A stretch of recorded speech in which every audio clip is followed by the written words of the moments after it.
তোমরা মাঠে চলে এসো, যারা জুলাইকে অংশগ্রহণ করেছো বা করতে চাও তোমরা কিন্তু অবিলম্বে মাঠের মধ্যে প্রবেশ করো।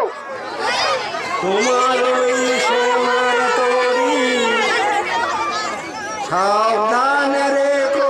যারা অংশগ্রহণ করেছে তাদের থেকে একটু দূরে যারা দর্শক বৃন্দ অভিভাবক আছে একটু পিছিয়ে যান। আপনাদেরকে বলছি একটু পিছিয়ে যান, ওদেরকে একটা জায়গা দিতে হবে,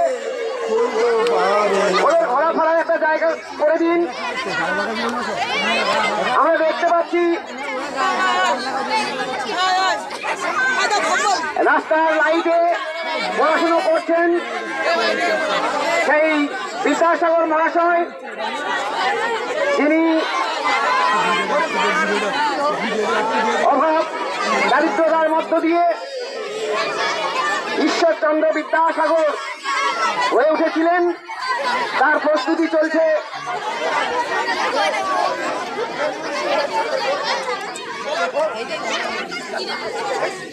আমরা দেখতে পাচ্ছি বাল্য বিবাহ বিষয়ে প্রতিরোধ বিষয়ে আলোচনা। আমরা দেখতে পাচ্ছি বৃক্ষরোপণ উৎসব,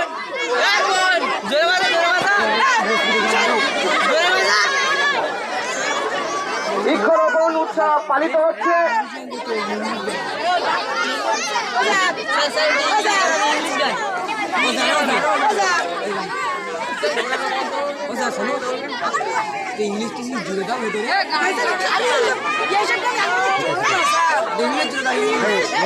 চলে এসেছে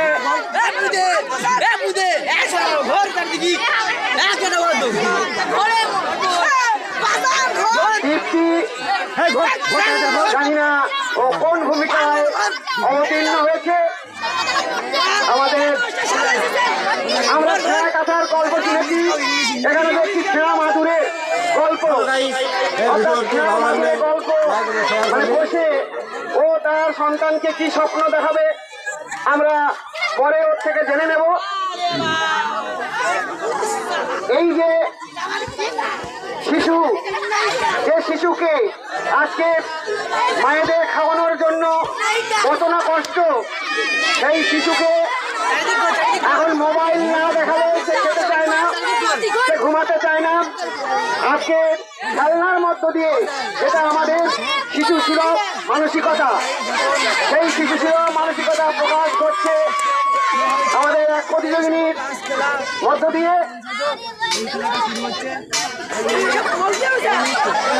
হ্যালো গাইস,